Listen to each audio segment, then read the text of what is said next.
এই ভিডিওতে আপনাদেরকে জানাবো যে একটি ইউটিউব চ্যানেলে যদি কপিরাইট স্ট্রাইক আসে তাহলে কিভাবে রিমুভ করবেন এবং কিভাবে কপিরাইট স্ট্রাইকগুলো তুলবেন। একটি চ্যানেলে যদি 90 দিনের মধ্যে তিনটি কপিরাইট চলে আসে তাহলে আপনার চ্যানেলটি সাসপেন্ড হয়ে যাবে। তো এই ভিডিওটি সম্পূর্ণ দেখবেন। যদি এখন কাজে না লাগে পরবর্তীতে হয়তো কোনো এক সময় কাজও লাগবে, বিষয়গুলো জেনে রাখবেন। কপিরাইট স্ট্রাইক কেন আসে?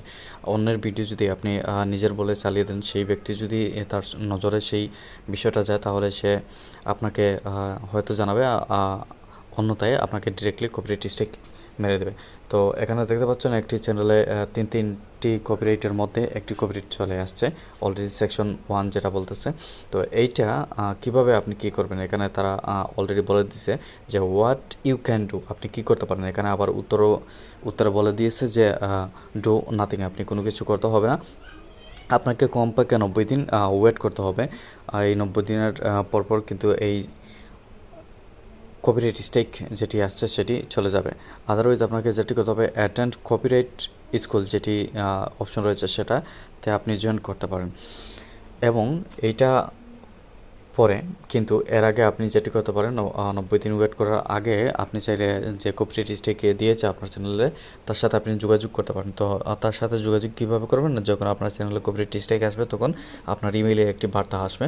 সেই বার্তার মধ্যে ইউটিউব সেই ব্যক্তির ইমেল এবং তার যে কপিরাইট স্ট্রাইক দিয়েছে তার নাম কিন্তু এখানে শো করবে। তো আপনি চাইলে কর্ডিয়ালি তাকে একটি ইমেল পাঠাতে পারেন, যদি সে রেসপন্স করে এবং কপিরাইট স্ট্রাইক যদি তুলে নেয় তাহলে তো ভালো, আদারওয়াইজ আপনি যেটি করবেন 90 দিন ওয়েট করবেন, তাহলে হয়ে যাবে। এখন 90 দিন ওয়েট করলেও চলবে না, আপনাকে অ্যাটেন্ড কপিরাইট স্কুল যেটি রয়েছে সেটাতে আপনি অ্যাড হতে হবে।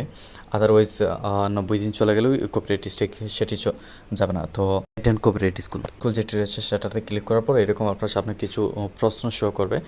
কমপক্ষে এখানে 4টা কোয়েশ্চেন থাকবে এবং সেই 4টার মধ্যে আপনাকে কমপক্ষে 3টি সঠিক অ্যান্সার করতে হবে। তাহলে দেখুন এখানে এই চ্যানেলের কপিরাইট স্ট্রাইক তুলতে গিয়ে আমি যেটি করলাম, তাকে ইমেল করলাম। ইমেল করার পর সে কোনো রেসপন্স করতেছে না, তখন আমি কী করলাম যে অ্যাটেন্ড কপিরাইট স্কুল যেটি রয়েছে সেটা ক্লিক করলাম এবং এই আনসারগুলো আমার প্রশ্নগুলো আমার সামনে আসছে, সেই প্রশ্নের উত্তরগুলো আমি এখন দেব। 1 নম্বরে যেটি বলতেছে, in order to determine whether a specific copyrighted content is authorized to be used on YouTube, you should upload it to your account and wait for the content ID system to block any unauthorized content. তার মানে বলতেছে যে আপনি অন্যের content আপনার অ্যাকাউন্টে upload করতে পারেন। আপলোড করার পর আপনি ওয়েট করবেন যতক্ষণ পর্যন্ত কপিরাইট স্ট্রাইক আসছে না। এটা ট্রু হবে না, এটা হচ্ছে